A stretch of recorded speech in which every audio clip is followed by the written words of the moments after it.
एक बार फिर से आप सभी का बहुत बहुत स्वागत है। आप देख रहे हैं हिंदी खबर महाकुंभ महासंवाद। इस वक्त हम संगम नगरी में मौजूद हैं।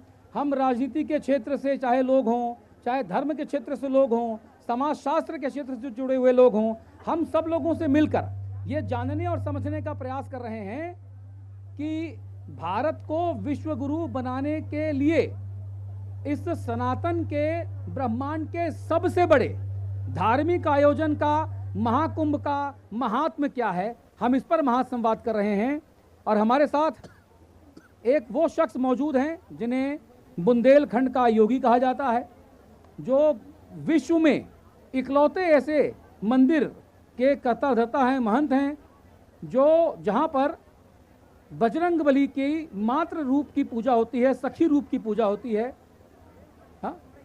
महंत अर्पित दास जी, मैं आपका स्वागत करता हूं हिंदी खबर पे। बहुत बहुत धन्यवाद आपका और आपके पूरे हिंदी खबर चैनल का। आप भी बुंदेलखंडी हैं, हम भी बुंदेलखंडी हैं। आप झांसी से हैं, मैं थोड़ा सा आगे बांदा से तो दो बुंदेलखंडी बैठे हैं। तो महाकुंभ की महिमा, महाकुंभ के महात्म्य पे चर्चा जो है ये ज़रूरी है। ये ब्रह्मांड का सबसे बड़ा धार्मिक आयोजन है महाराज जी। कैसे लेते हैं आप लोग यहाँ आए तो कैसा लग रहा है, और जो तरह तरह की बातें की जा रही हैं कुंभ को लेकर, महाकुंभ को लेकर, उसको लेकर आप क्या सोचते हैं?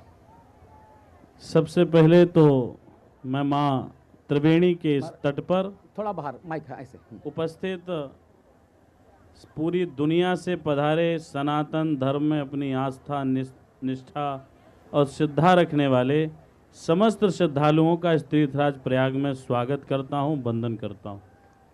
और सबसे ज़्यादा बधाई और धन्यवाद आपको दे रहा हूँ और आपके चैनल को दे रहा हूँ कि आप प्रयाग से और इस प्रयाग की दिव्यता, भव्यता, सुंदरता और यहाँ के महत्व को पूरी दुनिया में अपने न्यूज़ चैनल के माध्यम से दिखा रहे हैं। इसलिए सबसे ज़्यादा धन्यवाद हिंदी खबर के आप मुखिया को और आपके पूरी टीम को और आपके सभी दर्शकों को। बहुत बहुत धन्यवाद महाराज। तीर्थराज प्रयाग का एक अपना महत्व है। ये वो तीर्थराज प्रयाग हैं जब भगवान श्री राम अयोध्या से 14 वर्ष के वनवास के लिए निकले, तो इसी तीर्थराज प्रयाग में उनको आकर और आगे की यात्रा का रास्ता प्रदान हुआ था।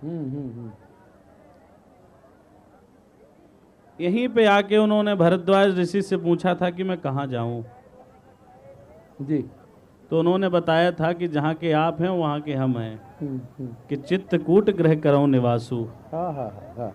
और अपने यहाँ एक महर्षि अवधेश हुए हैं, उन्होंने कविता लिखी है कि अवधपुरी से चित्रकूट में आके राजा राम रहे, जबलों रहे बुंदेलखंड में तबलों पूरन काम भये, और छोड़ दयो बुंदेलखंड तो दो ही परे हैरानी में, और पानी दार तय को पानी आगे तय के पानी में। हाँ वाह, पानी दार तय को पानी की आग तय के पानी में है।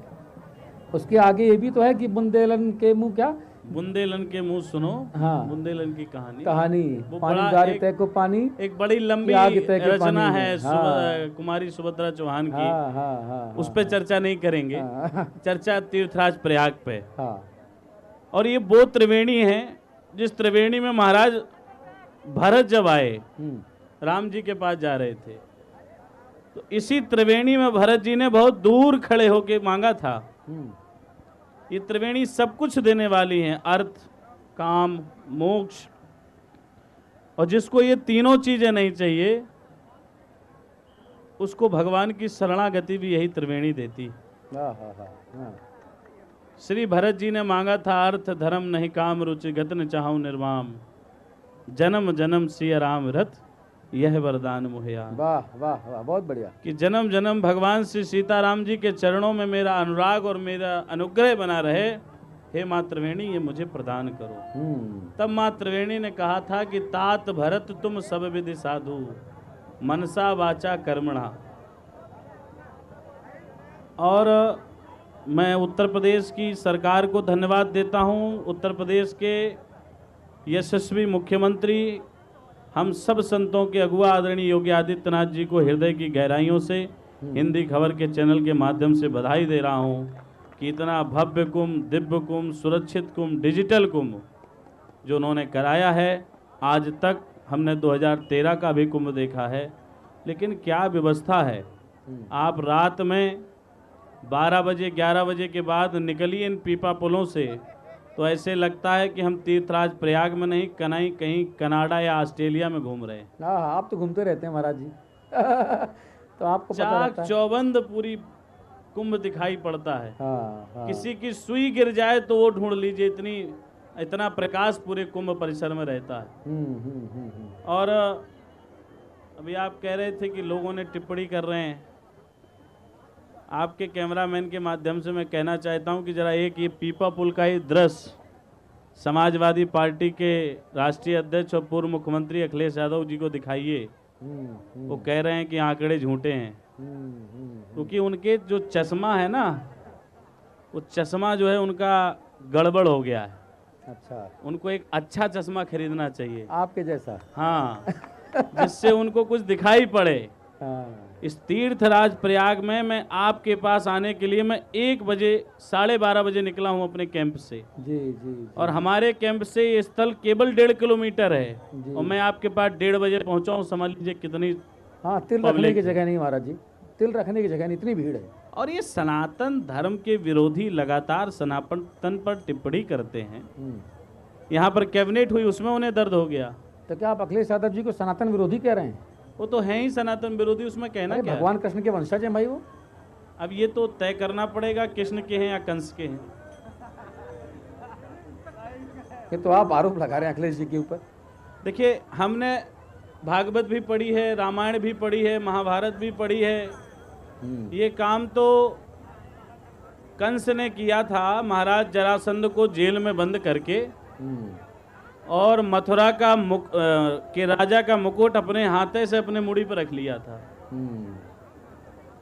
तो आदरणीय मुलायम सिंह जी को कुर्सी से उतार के राष्ट्रीय अध्यक्ष कौन बना है तो पूरा प्रदेश जान रहा है। चलिए, अच्छा, ये तो आपका मामला है, व्यक्तिगत मामला है। अब आप अखिलेश जी को पसंद नहीं करते इसलिए ऐसी बातें कर रहे हैं। नहीं, अखिलेश जी उत्तर प्रदेश के मुख्यमंत्री रहे हैं, मैं ये पसंद। अखिलेश जी भले आदमी है भाई, अखिलेश जी व्यक्तिगत तौर पर भले आदमी होंगे। मेरा कोई बहुत अच्छा उनसे परिचय नहीं है। हाँ, तो आप ऐसे आरोप लगा रहे हैं, संत हो के आरोप लगा रहे हैं। देखिए, हमने 2013 का कुंभ देखा है। 2000 जब आजम खान यहाँ के प्रभारी थे। हाँ, तो सनातन के इतने बड़े महापर्व, इतने बड़े महोत्सव का मजाक बनाने के लिए अखिलेश जी ने आजम खान को प्रभारी बनाया था। क्यों बनाया था? क्या अखिलेश जी स्वयं आके यहाँ प्रभारी नहीं बन सकते थे? यहाँ की समीक्षा बैठक खुद नहीं कर सकते थे? जैसे आज हमारे मुख्यमंत्री जी हर तीसरे चौथे दिन इस तीर्थराज प्रयाग में होते हैं, यहाँ की समीक्षा बैठक करते हैं, एक एक चीज़ पर स्वयं बात करते हैं। क्या वो मुख्यमंत्री नहीं है? क्या वो भी मुख्यमंत्री थे 2013 में?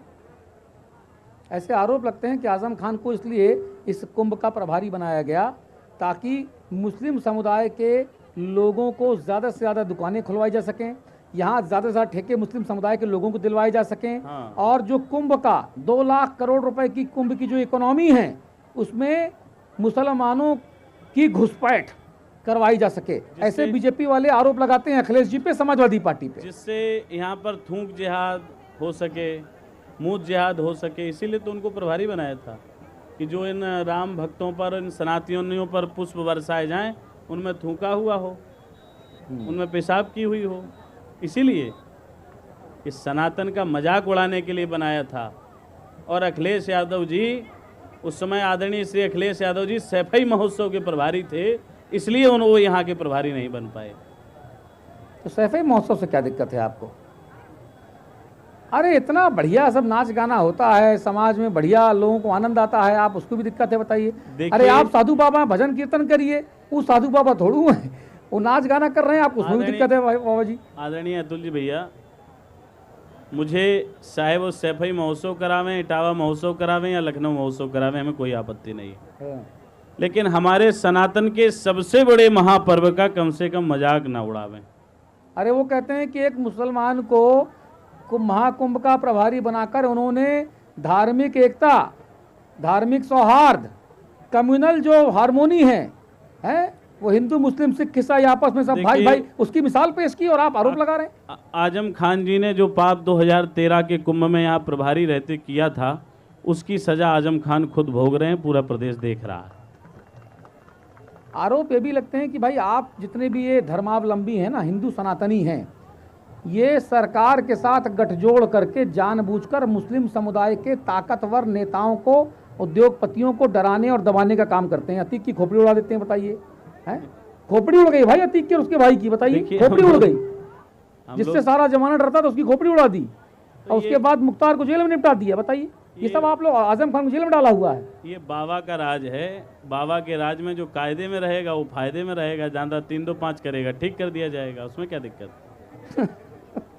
महाराज धमका रहे हो यार आप तो, ये तो धमका रहे हो महाराज जी सीधे आप तो।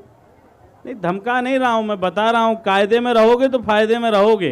ये बात आप किसके लिए, मुसलमानों के लिए कह रहे हो? ये संदेश सबके लिए, ये संदेश उनके लिए भी है जो कहीं बैठ के कह रहे हैं ये तीर्थराज प्रयाग की जो कुंभ की जो परिक्षेत्र है ये वक्फ बोर्ड की संपत्ति है, उनके लिए भी एक संदेश है। अरे वो तो कह रहे हैं 55 बीघा हमारी है, हम कायदे में रहोगे तो फायदे में रहोगे। इस बात को आप अपने चैनल के माध्यम से सब देख रहे हैं और मैं बता रहा हूं, भारत के अंदर किराएदार बन के रहोगे तो बहुत अच्छे से रखे जाओगे, मालिक बनने की कोशिश करोगे तो ठीक कर दिए जाओगे। तो मुसलमान किराएदार हैं और क्या। कैसे? 1947 में जब देश आज़ाद हुआ था तो ये तय हुआ था जो हिंदू हैं वो भारत में रहेंगे, मुस्लिम हैं वो पाकिस्तान जाएं। इन्होंने कहा था कि हमें इस वतन से प्यार है, हम इस वतन में शरणागति बन के रहना चाहते हैं। हम लोगों ने शरण दे दी तो मालिक थोड़ी हो जाओगे इस देश के। ये भारत रामकृष्ण की धरती है, ये औरंगजेब और बाबर की धरती नहीं है। और यहाँ जो भी रहीम रसखान बन के रहेगा उसका हम अब्दुल कलाम बन के रहेगा, अब्दुल कलाम बन के रहेगा, उसको हम गले लगाएंगे और अपने सर पर बिठाएंगे। लेकिन यदि कोई बाबर और औरंगजेब बनने की कोशिश करेगा तो उसको उसकी अम्मी की कोख में ही खत्म कर देंगे। अरे आप तो खतरनाक बोलते हो महाराज जी। हाँ जी, आपकी रील तो बड़ी वायरल होती होंगी, बताइए। अम्मी की कोख में खत्म कर देंगे, खतरनाक बयान है। बाबर और औरंगजेब इस भारत की धरती पे इनका कोई काम नहीं है। हमने रहीम रसखान खान को अपने सिर पे बिठाया है। अरे मुसलमानों को आप लोग बार बार हुस्काते हो, बार बार पिन मारते हो, उनको चिढ़ाते हो। बोलो भारत माता की जय बोलो, है तब देशभक्त कहलाओगे। वंदे मातरम बोलो, देशभक्त कहलाओगे। भारत माता कहते हैं हम 5 बार जो है मादरे वतन पे सर झुकाते हैं, हम यहाँ सजदा करते हैं, नमाज पढ़ते हैं, यहाँ इतना बड़ा काला काला निशान पड़ जाता है देखो मत्थे पे उनके। वो कह रहे हैं हमको देशभक्ति सिखा रहे हो यार आप लोग। भारत माता को डायन कहने वाले का हर पूरा प्रदेश और देश देख रहा है, उसका नाम है आजम खान। उसने भारत माता को डायन किया था, पूरा परिवार जेल में सड़ रहा है। वो भी क्या होगा भगवान जानता है, यही जानेंगे। त्रिवेणी मैया आपके पीछे देखो तो क्या होगा, मतलब समझा नहीं। ये आप इशारा कर रहे हैं कुछ, आप कुछ अनहोनी हो रही क्या? ये तो त्रिवेणी मैया बताएंगे, कलकलात कर रही है। देखिए आजम खान के साथ जेल में कुछ अनहोनी होने वाली है क्या? देखिए उन्होंने संकेत दिया अभी जो है, कुछ पता है क्या आपको? उन्होंने जो पाप किया है उसका वो भोग रहे हैं। यहीं पे आदमी को नरक भोगना है और यहीं पे स्वर्ग भोगना है, ऊपर जाके नहीं कहीं स्वर्ग नरक है। ऊपर तो 72 हूरें हैं बताते हैं। हाँ, उनके यहाँ 72 हूर की परियां मिलती हैं, और ऊपर जो मिलेंगी मिलेंगी। यहाँ जो मिल रहा है वो देखें। यहाँ क्या मिल रहा है? वो देवकीनंदन जी कहते हैं एक चच्चा 40 बच्चा, वो कहते हैं नहीं चलेगा।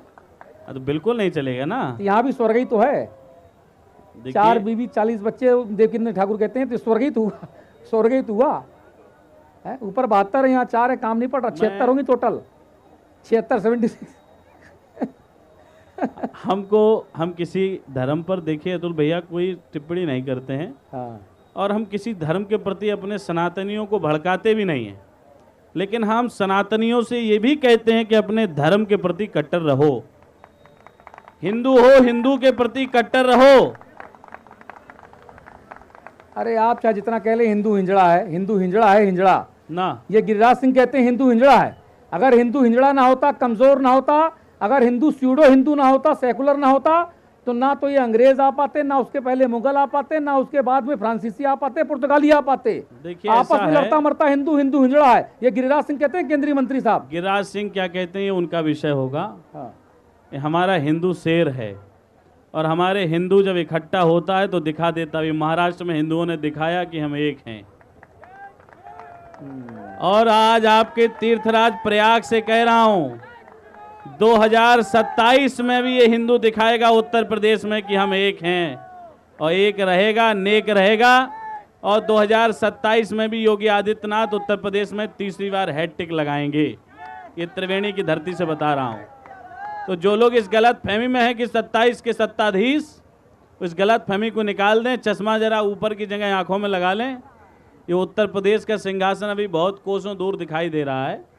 अभी बाबा जी एकदम जमे हुए हैं उत्तर प्रदेश के सिंहासन पर। अच्छा ये बताइए, बाबा जी जब जो है कुंभ नगरी आते हैं, वो भोलेनाथ की आराधना करते हैं, तो आप सब लोग बड़े खुश हो जाते हैं। अखिलेश यादव अगर जो है वो भगवान कृष्ण की पूजा कर लें तो आप लोग कहते हैं तो चुनावी हिंदू है, ये तो चुनावी हिंदू है। चुनाव में अच्छा, जाते हैं ना? अखिलेश जी की पूजा नहीं है, वो चुनाव में महाराज जी जाते की हैं। आपकी पूजा है। वो चुनाव में जाते हैं केवल। ये क्या बात हुई भाई? अखिलेश यादव जी और देश के एक बहुत अच्छे नेता हैं। राहुल गांधी युवा हाँ, हैं, चिर युवा हैं, कभी बूढ़े नहीं होंगे वो। कभी नहीं होंगे। हाँ, तो राहुल जी, प्रियंका वाड्रा जी, हाँ, ये सब जो है चुनावी हिंदू हैं। हम्म, चुनाव जब आता है, इन्हें जितने लोगों का मैं नाम बताया हूँ, इन्हें ये भी नहीं पता है कि बैठा कैसे जाता है पूजा में। राहुल गांधी की नवाज, फोटो- कहीं कौन नवाज की स्थिति में बैठ राहुल जाए। गांधी की फोटो आई, वो नमाज पढ़ने की मुद्रा में बैठ गए। हाँ, तो ये इनकी कईयों बार आप देखना, इन जितने नेताओं की पूजा की इनकी विधि देखना। इस यदि बनारस में शंकर जी का अभिषेक करते हैं तो ऐसे फेंकते हैं सब सामान। अच्छा, हाँ, इनके अंदर श्रद्धा नहीं। हाँ, ये जब देवा शरीफ जाते हैं तो वहाँ कायदे से पूजा करते हैं। ये लखनऊ की जामा मस्जिद जाते हैं तो वहाँ बहुत कायदे से पूजा करते हैं। वहाँ पूजा नहीं होती, सदका होता है। अरे जो भी होता हो, हम तो पूजा पूजा ही केवल बोलेंगे सनातन ना, में होती है। हम तो पूजा ही बताएंगे ना। अच्छा अच्छा, मस्जिदों में पूजा होने लगे, अच्छी बात है ना, क्या दिक्कत है, करना चाहिए इनको। तो आपको अगर मस्जिदों में पूजा करने का मौका मिले, जैसा आप कह रहे हैं, तो कहाँ से शुरुआत करेंगे? हम सबसे पहले तो हम काशी विश्वनाथ से शुरुआत करेंगे। अच्छा ये बताइए, मोहन भागवत साहब कहते हैं कि हर मस्जिद के नीचे मंदिर ढूंढने से ये जो कम्युनल हार्मोनी है ना, सांप्रदायिक सौहार्द, ये गंगा जमुनी तहजीब की जो एकता है वो खंडित हो जाती है, और आप लोग मान ही नहीं रहे हैं। अच्छा सुनो, जिस नेता को चमकना है ना, जिस छुटभैया नेता को जल्दी से बड़ा होना है, वो और एकदम फन फड़फड़ाया रहता है। वो अपने चेले चपाड़ों को भेज देता है नेता, कहता है गुरु ऐसी मस्जिद ढूंढो जहाँ मंदिर का जुगाड़ हो गए, और रातों रात पहुंच जाता है कुदाल लेके। बोला क्या कर रहा है? बोला मंदिर निकाल रहा हूँ, खोद डालूंगा। हाँ, ये नौटंकी क्या है? देखिए, हमने 3 मंदिर मांगे थे, हाँ, अयोध्या, मथुरा और काशी। हाँ, जब हमने 3 मांगे तो उन्होंने कहा कि जो न्यायालय तय करेगा वो होगा। हाँ, तो यदि 3 कायदे से दे देते तो हम 33,000 मंदिर नहीं खोजते। अब तो हम 33 के 33,000 मंदिर वापस लेंगे। 3 नहीं चाहिए अब। आप पीछे से ताली बज रही है। हाँ, तो बजाएंगे ना, ये सब हिंदू कमाल हैं। हो गया भाई। हाँ, ये सब हिंदू हैं। हाँ, इन आक्रांताओं ने, बाबर ने, औरंगजेब ने, हुमायूं ने, इन सारे आक्रांताओं ने हमारे सनातन के 33,000 मंदिर तोड़ के मस्जिदें बनाई थी। तब कहाँ सांप्रदायिक सौहार्द था? तब ये हिंदुत्व की सदी है। 2014 से लेके 2025 में जब हम बैठे हैं, ये हिंदुत्व की सदी चल रही है, और इससे अच्छी हिंदुत्व की सदी कभी आएगी नहीं। इसलिए इस हिंदुत्व की सदी में हम अपना हिसाब बराबर करेंगे। जय। तो पूरा 33,000 मंदिर लेंगे, पक्का है? पूरा 33 के 33,000 मंदिर चाहिए। सिद्धेश संघ चालक जी, मोहन भागवत जी का वो बयान है। वो लोग बड़े बुद्धिजीवी स्वयं होते हैं, बहुत बड़ी पोस्टें और बहुत बड़ी पढ़ाई को छोड़कर उस संघ के प्रचारक बनते हैं। तो सिद्धे मोहन भागवत जी ने जो बयान दिया है, निश्चित बहुत सोच समझ के दिया होगा। उन्होंने वो बयान इसलिए दिया है कि कुछ छुटभैया नेता अपने आप को, अब किसी ने कहीं दावा कर दिया, किसी ने कहीं दावा कर दिया, बाकी कहाँ कहाँ मस्जिद से मंदिर निकालना है ये तो सबको पता है। अच्छा, ऐसा कहा जा रहा है कि अब आप लोग जो है ना खेल खेल रहे हो। आप लोगों ने यूपी में जो प्रयोगशाला बनाई है, आप जो है गाजीपुर से गाजियाबाद तक और बांदा से बहराइच तक जितना भी बड़ा बड़ा मुसलमान नेता है, व्यापारी है, प्रभावशाली मुस्लिम है, आप सबको निपटा रहे हो हैं। अब आजम खान के ऊपर इतना मुकदमा लाद दिया, पूरे मोहल्ले में कहीं की बकरी चोरी हो जाए, बोला आजम खान चुरा ले गया है, बोला भैंस चोरी है, बोला आजम खान चुरा ले गया है, किसी का झोला खोजा, बोला आजम खान ने चुरा लिया, आजम खान के पास है। इतना मुकदमा दिया, बताइए, अतीक की खोपड़ी उड़ा दिया आपने, मुख्तार को जेल में निपटा दिया आपने, हैं? इतने इतने बड़े बड़े महान काम करने वाले मुसलमान नेता हैं, इतना साधु संतों को दान पुण्य करते हैं, उन सबको निपटा दिया आप लोगों ने। निपटाया नहीं है, उनको 72 हूरों के पास भेजा है कि जाओ वहाँ 72 हूरें देखो, यहाँ कहाँ कुछ मिलने अरे वाला है। महाराज, आप उनकी मदद कर रहे हैं, मतलब ये, हाँ मदद कर रहे हैं। मतलब इस जगह से मोक्ष दिला के नहीं, सुख मोक्ष में तो जाएंगे नहीं, नरक से भी बुरी जगह जाना है इनको। ये पापी मोक्ष में कहाँ जाएंगे? अच्छा, पापियों की जगह मोक्ष में थोड़ी होती है। मोक्ष तो ये सब जाएंगे जो बैठे हैं तीर्थराज प्रयाग की गोद में, गंगा में डुबकी लगा रहे हैं, इन सबको मोक्ष मिलने वाला है। इनको भगवान श्री सीताराम जी की चरण सन्निधि मिलेगी। जो हनुमान जी के उपासक होंगे उन्हें हनुमान जी का धाम मिलेगा, जो देवी के उपासक होंगे उन्हें देवी का धाम मिलेगा। इन पापियों को स्वर्ग और मोक्ष थोड़ी मिलेगा। इन्हें तो ना 72 हूर मिलेंगे, वहाँ कोड़े मिलेंगे 72 नरक में। अच्छा, ये धोखा है दिया जा रहा है इनको। हाँ। तुम जाओगे ऊपर तो ऐसा होगा। बुंदेलखंड में कहते हैं गुड़ दिखा के, क्या गुड़ दिखा के डेला मारना। हाँ, डेला कि मारना। वही हो रहा है। हाँ, ये वही हो रहा है। अच्छा, एक बार कहीं हम पढ़ रहे थे महाराज जी, किसी ने कहा कि जो इस्लाम है वहाँ पर कुछ भी जो है ना वो जीवन में नहीं है। कहते हैं इस्लाम जीना नहीं सिखाता है, वो कह रहे हैं सब कुछ जो है मरने के बाद है। इस्लाम में ऐसा है कि आप जो है अल्लाह ताला की जो है राह में, उसके सदक़े में फ़िदा हो जाइए, आप जो है अपनी जान दे दीजिए, फट जाइए बम बांध के, काफिरों को मारिए, तो जब ऊपर जाएंगे तो सब मिलेगा। जैसे आप जब जिंदा हैं तो शराब हराम ऊपर, लेकिन सब मिलेगा। यहाँ पर 4 ऊपर 72 मिलेंगी। जो काम आप यहाँ नहीं कर सकते, अपने सशरीर नहीं कर सकते, वो बिना शरीर के करोगे।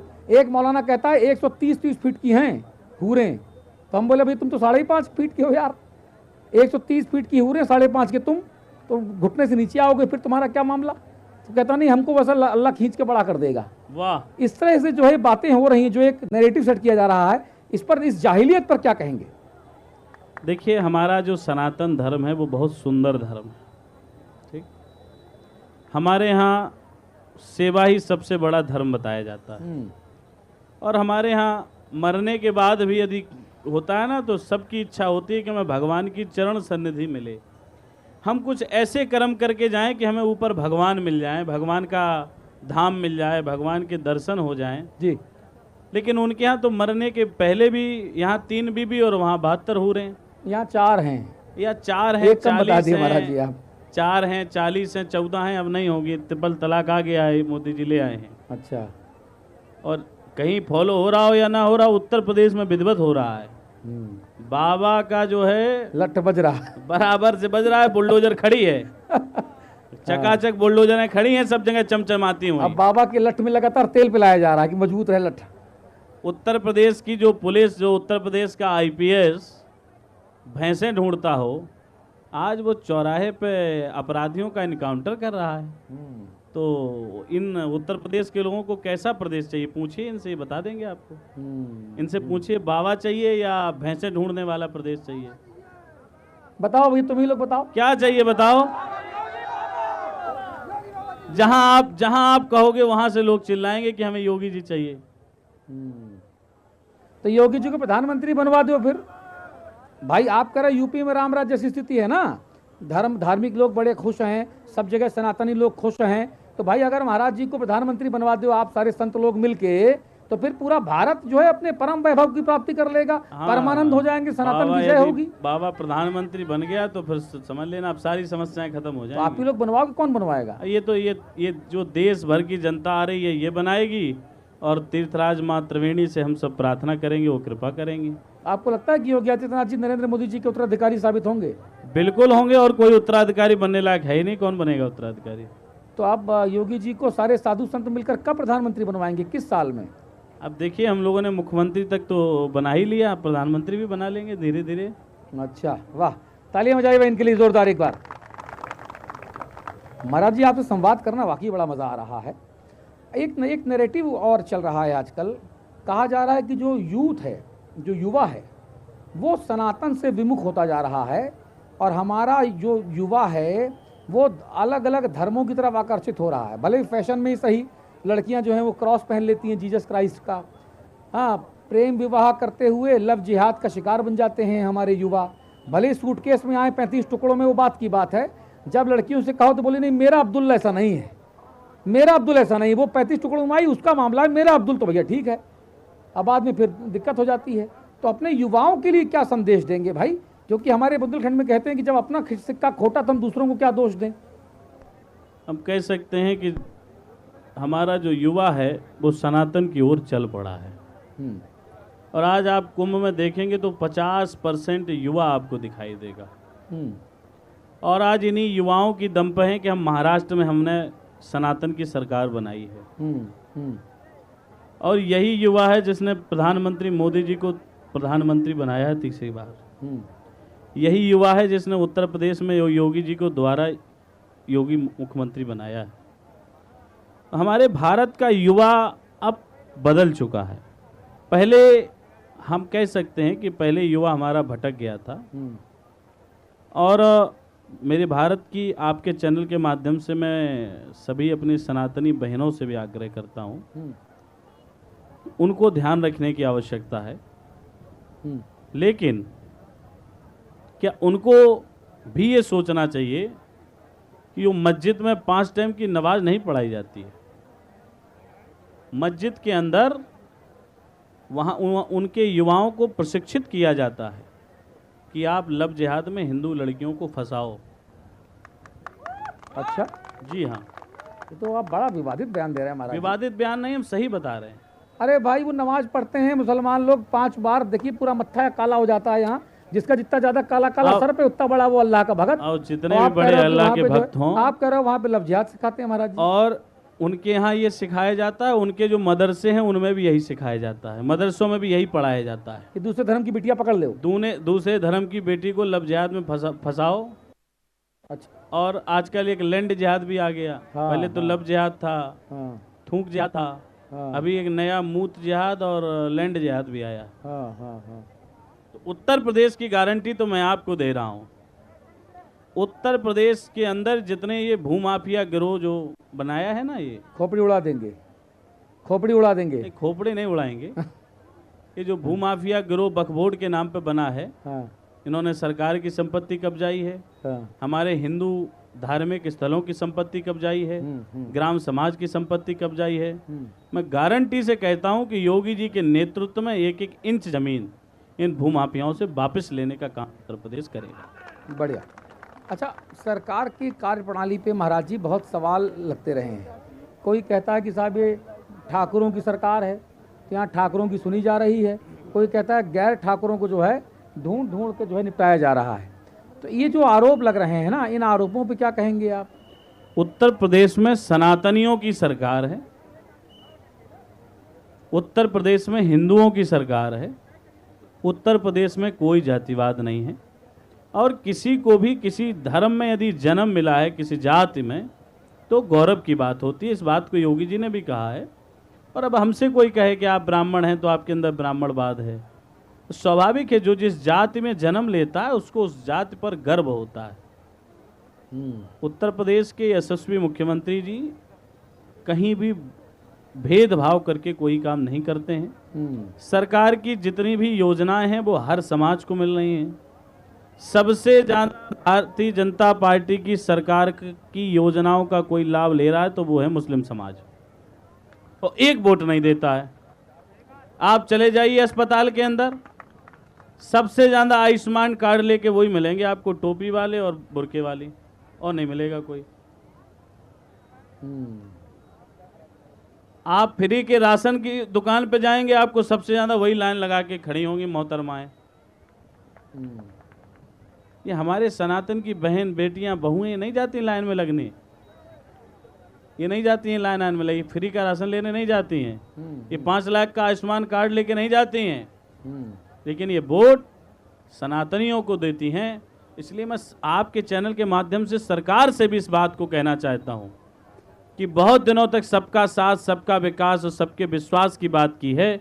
अब केवल सनातनियों का साथ, सनातनियों का विकास और सनातनियों के उत्थान की बात करिए, तभी अब कल्याण होने वाला है। तो ये बाकी 20% मुसलमानों को कहाँ भेज दें?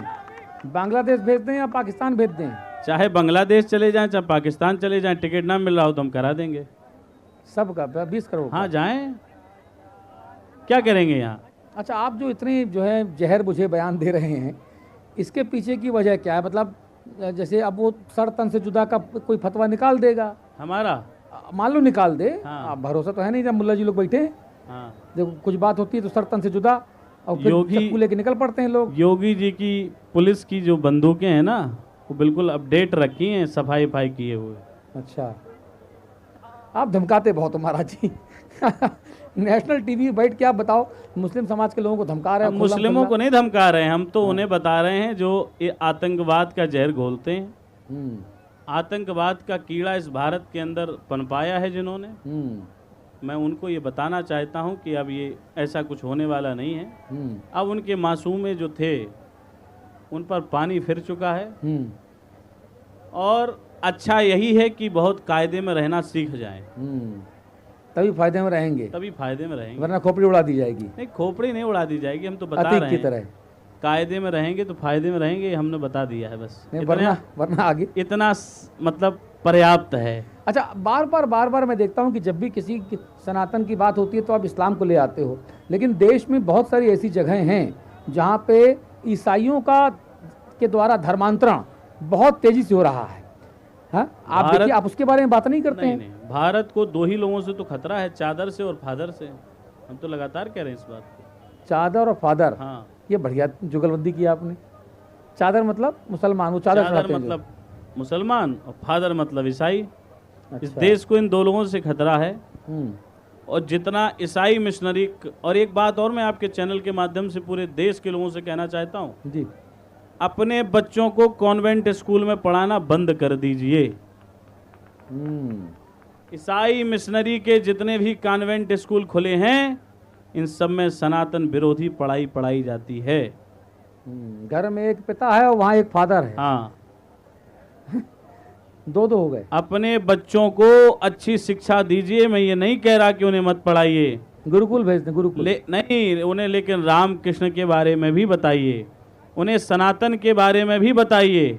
और माताएं भी दिन भर बैठ के रील ना देखें, कुछ बच्चों को रियलता में भी देख लें। हाँ, आजकल ये रील का जो मामला चल रहा है, लोग कह रहे हैं कि भाई जो भारत का युवा है, मोदी जी ने दे दिया हर हाथ को काम, वो लिए मोबाइल फ़ोन, वैसे ऐसे लड़का करता रहता है, कोई काम ही नहीं है। घर वाला भी, माँ बाप भी सोचता अच्छा एक तो 15,000 का फ़ोन दे दो, लड़का उसी में जूझा रहेगा, वाईफाई दे दो, उंगली ऐसे से उचका रहा है इंस्टाग्राम पे, टिकटॉक, फलाना जान क्या है? तो अब लोग कह रहे हैं कि कन्फ्यूज़न बहुत है। कन्फ्यूज़न क्यों है? बोले हिंदुज़म में जो है, सनातन में इतने सारे देवी देवता हैं, इतने सारे भगवान हैं, इतने सारे गुरु हैं, इतने सारे महामंडलेश्वर हैं, फलाना है, दिखाना, कह रहे हैं कि इसमें कन्फ्यूज़न है। और वहाँ इस्लाम में बोले कट्टरता या जो है वो लॉयल्टी इसीलिए है कि वहाँ अल्लाह एक है, केवल एक है। हमारे यहाँ ब्रह्मा विष्णु महेश, ठीक, 33 करोड़ हैं। हाँ, उसका देवता है, फिर तमाम दुनिया है। मैं चाहता हूँ कि आप अंतर जरा बताइए कि भाई हमारे यहाँ सर्वोपरि कौन है, सबसे ऊपर कौन, भगवान कौन, उसके बाद ब्रह्मा विष्णु महेश कौन, फिर इंद्र हो गए, वरुण हो गए, फलाना बहुत सारे हैं, वो कौन, उसके नीचे कौन, ताकि लोगों में कि मैं मन में कंफ्यूजन का कल आपका जो है वो दूर हो कंफ्यूजन। हमारे यहाँ आपकी निष्ठा जिसमें हो वही सबसे बड़ा है। अब ये भ्रम वाली बात हो गई। देखिए, बताएं भ्रम कैसे? कक्षा 10वीं में लड़का पढ़ा नहीं, एग्जाम के 2 दिन पहले खड़ा हो गया दुर्गा देवी के मंदिर में से हाथ जोड़ के, ठीक है, और क्या बोल रहा है, मैया पास करा दो, मैया पास करा दो। अब पास अगर मान लो नहीं हुआ तो बोले नहीं यार, इनका चलता नहीं मैया का मामला, अब बजरंग बली की भक्ति करेंगे हम। फिर बजरंग बली की भक्ति में लग जाता है वो, उसके बाद फिर दूसरा भगवान की भक्ति में लग जाता है, फिर शंकर जी के पास चला जाता है। ये कन्फ्यूज़न है। बोले भगवान एक है, एक भगवान हो, एक के बारे में बात हो, कन्फ्यूज़न ना हो। देखिए, हमारे यहाँ सनातन में आपकी निष्ठा किस में है, आपकी जिसमें निष्ठा जितनी होगी उसी से आपके जीवन की प्रतिष्ठा बढ़ेगी। मैं अपना उदाहरण दे रहा हूँ। हनुमान जी से हमारा मैत्रेयी भाव है, हनुमान जी को मैं अपना मित्र मानता हूँ। ऐसे ही आपको परमात्मा से कोई ना कोई आपको अपना रिश्ता स्थापित करना पड़ेगा। भगवान पत्थर की मूर्ति नहीं है जिसे आप पूजते रहोगे। ये जो माँ गंगा पीछे बह रही है, अभी कल मैं एक स्नान कर रहा था संगम में, तो एक उत्तर प्रदेश के बड़े IAS अफसर मेरे साथ थे। वो मुझे मिल गए त्रिवेणी में, बोले महाराज जी आपके साथ मैं भी स्नान कर लूं। तो हमने कहा मेरे साथ नहीं, आप माँ त्रिवेणी की गोद में खड़े हैं, उनके साथ स्नान करिए। वाह। तो बोले कि मैं आपके साथ डुबकी लगाना चाहता हूँ। तो हमने कहा लगा लीजिए, क्या दिक्कत है इसमें। और वो मतलब जिसको लोग कहते हैं कि वो पीडीए, तो उसी से आते थे। तो मैंने उनका हाथ पकड़ा और एक मेरे साथ मेरा मित्र था वाल्मीकि, उसका हाथ पकड़ा, हम तीनों ने साथ में गंगा जी में डुबकी लगाई। तो ये जो पराम्बा माँ भगवती है, ये माँ है, और माँ की गोद में जितने भी बच्चे आए हैं, चाहे वो दलित समुदाय से हो, चाहे वो सवर्ण हो, चाहे वो बैकवर्ड हो, चाहे कोई हो, माँ सारे बच्चों को एक ही दृष्टि से देखती है और सबको अपनी गोद में आश्रय देती है और सबको अपनी गोद में खिलाती है। ऐसे ही भगवान है, भगवान से आपको अपना रिश्ता स्थापित करना पड़ेगा। हमारे यहाँ तो अच्छी बात ये है, उनके यहाँ तो मजबूरी में भी अल्लाह को मानना पड़ता है। हमारे यहाँ तो मजबूरी नहीं है ना, कोई कृष्ण का उपासक है तो कृष्ण को माने, राम को नहीं मानता है ना माने। इन केन प्रकारेण वो भगवान सनातन में रहना चाहिए। आज से 700 वर्ष पूर्व हमारे जगत गुरु रामानंदाचार्य भगवान जब आए तो उन्होंने 12 शिष्य बनाए थे अपने, आपको पता होगा। और जो लोग आज बात कर रहे हैं, तो आज से 700 वर्ष पहले जगत गुरु रामानंदाचार्य भगवान ने कहा था कि जात पात पूछे नहीं कोई, और हरि को भजे सो हरि को हो। हाँ, बिल्कुल सही बात, बिल्कुल सही बात। तो आज आप बताइए, इस त्रिवेणी में आपको पता है कौन वाल्मीकि समाज का है, कौन अहिरवार समाज का है, कौन ब्राह्मण समाज का है, पता है क्या? नहीं पता। कौन पासी है, कौन राजवर है, कौन पटेल है, पता है क्या? ना। सारे हिंदू हैं, और सारे हिंदू माँ भगवती की गोद में किलकिलांत कर रहे हैं, और माँ भगवती सबको आश्रय दिए है। जितने भी पंडाल आप देख रहे हैं वो सब त्रिवेणी जी में लगे हैं। यहाँ 1.5 महीने पहले गंगा जी भरी थी जहाँ हम आप बैठे हैं। तो माँ ने अपना आंचल फैला दिया, अपने बच्चों को सबको अपनी शरण में ले लिया। और मैं तो कहना चाहता हूँ, नास्तिक बन के नहीं, सनातन में आस्था रख के आइए। ओबीसी साहब आवे, वो भी इस गंगा में डुबकी लगावे, उनके भी पाप धुल जाएंगे। एक वीडियो आप सनातनी लोग दौड़ा रहे हैं, एआई का बना वीडियो है, उसमें वो टोपी लगा के बकायदा स्नान कर रहे हैं। असदुद्दीन ओवैसी को भगवा टोपी पहना दी है और एक भगवा कुर्ता पहना दिया हमारे जैसा और त्रिवेणी में हाथ जोड़े असदुद्दीन ओवैसी का डुबकी लगाता। अच्छा है, वीडियो आया है। अच्छा है, कोई सनातन में आए, उसका स्वागत है। यदि कोई घर वापसी करना चाहता है, भूल से उधर चला गया हो तो आए, उसका स्वागत है, हम लोग करा देंगे। अच्छा, आप कह रहे हैं कि यहाँ पे जो है पता नहीं लग पा रहा कौन किस जाति का है, हर कोई सनातन है। यहाँ करोड़ों करोड़ों की भीड़ आ रही है, हम भी देख रहे हैं। तो फिर जो जातीय जनगणना की बात कर रहे हैं कि जातीय जनगणना होनी चाहिए, चाहे वो सपा वाले हों, चाहे इंडिया ब्लॉक वाले हों, वो कांग्रेस वाले हों, वो कह रहे हैं जातीय जनगणना हम कराएंगे, लालू के परिवार के लोग हों, तो वो भी तो सनातनी है, वो भी तो हिंदू हैं। नहीं, फिर वो पीडीए की बात क्यों करते हैं? ये जितने लोग जाति गणना की बात करते हैं, ये उतने ही लोग पीडीए की भी बात करते हैं। हाँ। तो पीडीए का मतलब क्या बताते हैं वो? क्या बताते हैं? आप बताइए। हमें नहीं पता, मुझे जो बताया मैं बता दे रहा हूँ। हाँ, पिछड़ा दलित अल्पसंख्यक बताते हैं ना। हाँ। परिवार डेवलपमेंट अथॉरिटी। अरे महाराज जी पीडीए का मतलब फिर बताइए अखिलेश यादव के पीडीए का मतलब है परिवार डेवलपमेंट अथॉरिटी। अच्छा। केवल परिवार को डेवलप करने वाली पार्टियां, चाहे वो समाजवादी पार्टी हो, चाहे वो लालू की पार्टी हो, चाहे वो कांग्रेस हो, जितनी भी पार्टियां हैं, ये सब परिवार डेवलपमेंट अथॉरिटियां हैं और अपने परिवार के लोगों को राजनीति में लाते हैं। कार्यकर्ता यहाँ मरता घिसता करड़ता रहता है, उसको कुछ नहीं मिलता। लेकिन भारतीय जनता पार्टी एक ऐसी पार्टी है जहाँ एक कल का चौथी लाइन में बैठने वाला व्यक्ति भजनलाल शर्मा बन सकता है, 6वीं लाइन में बैठने वाला व्यक्ति मोहन यादव बन सकता है, और एक मंदिर की घंटी बजाने वाला उत्तर प्रदेश का मुख्यमंत्री बन सकता है। और हमारे मंच भारतीय जनता पार्टी और हमारे मंच पे आए महंत अर्पित दास जी भी जो हैं, अब ये भारतीय जनता पार्टी के टिकट पाकर विधायक सांसद बन सकते हैं। कोई भी कुछ आप अंदाज वैसे ही लग रहा है, कोई भी कुछ भी हो। तैयार हैं बीजेपी में आने के लिए? नहीं, मैं चुनाव लड़ने के लिए? मैं तो राष्ट्रवादी विचारधारा का हूँ। जो राम की बात करता है उसका मैं हूँ। और राम की बात भारतीय जनता पार्टी करती है तो भारतीय जनता पार्टी का हूँ, उसमें बदलना क्या है? तो खुले मंच से मैं कह रहा हूँ मैं भाजपा का हूँ। मैं संघ का बाल स्वयं सेवक हूँ, मैं विद्यार्थी परिषद का कार्यकर्ता रहा हूँ। तो हमारी तो रक्त में भी राष्ट्रवाद है। बहुत बढ़िया। चलिए इस इंटरव्यू के आखिरी हिस्से में महाराज जी, अगर कोई ऐसी बात जो मैं आपसे ना पूछ पाया हूँ और आपको लगता है कि वो बताया जाना ज़रूरी है या कोई संदेश देना चाहें तो आप कह सकते हैं। मैं तो केवल भारत के युवा भाइयों से और भारत के सनातनियों से एक बात कहना चाहता हूँ कि अब हमको समय आ गया है जाति पात के उस जहर से बाहर निकलना है, और वो किसी भी समाज का व्यक्ति हो उसको अपने गले लगाना है। केवल दो लोगों को छोड़ देना, चादर वालों को और फादर वालों को, इनसे दूर रहना। और सनातनी जब तक हम सारे भाइयों को, चाहे वो वाल्मीकि समाज का हो, चाहे वो अहिरवार समाज का हो, चाहे वो कोरी समाज का हो, चाहे वो पासी समाज का हो, चाहे वो निषाद समाज का हो, जब तक हम उसको गले नहीं लगाएंगे तब तक भारत हिंदू राष्ट्र नहीं बनेगा। बहुत बहुत धन्यवाद। हिंदी खबर के महाकुंभ महासंवाद में अपनी उपस्थिति दर्ज कराने के लिए, अपनी बात कहने के लिए, ज़ोरदार तरीके से, तुकबंदी से, रोचक अंदाज में अपनी बात कहने के लिए, और जिस रील को देखकर नौजवान लाखों लाख जो है वो पैसा कमा रहे हैं, रुपया कमा रहे हैं, जितना आप कंटेंट बता रहे हैं ये कल से रील में दौड़ना शुरू हो जाएगा महाराज जी। बहुत अच्छा लगा आपके साथ बात करके।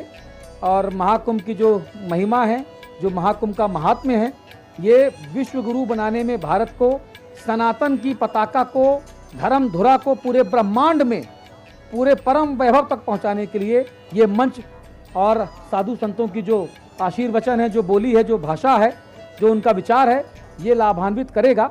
इस विचार के साथ मैं आपको नमस्कार करता हूं। बहुत बहुत धन्यवाद आपका। हिंदी खबर चैनल हमेशा आपके चैनल पर मैं लगभग सभी विषयों पर मैं डिबेट में रहता हूं। ऐसी आप लोगों ने वो हम पे कृपा करे रहते हैं। जी जी।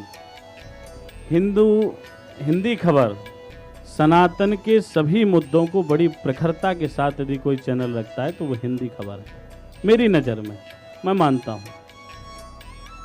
बाकी कुछ मीडिया के लोग तो धर्मनिरपेक्षता की भी बात करते हैं, इसलिए मैं हिंदी खबर के सभी दर्शकों को और आपको और आपकी पूरी टीम को हृदय की गहराइयों से धन्यवाद देता हूँ, साधुवाद देता हूँ, और इस तीर्थराज प्रयाग की माँ भगवती की गोद से आपको खूब आशीर्वाद दे रहा हूँ कि आपका ये चैनल दिन रात तरक्की करे। बहुत धन्यवाद। और एक छोटी सी बात एक किसी शायर ने कही है जी, मुझे याद आ गया तो मैं कह दूं कि उस मुकाम पे सनातन का चिराग जलता है, उस मुकाम पर सनातन का चिराग जलता है जहां पर पहुंचकर हवाओं का दम निकलता है। वाह वाह। हिंदुत्व धरा का धर्म है, भगवा नहीं झुकेगा।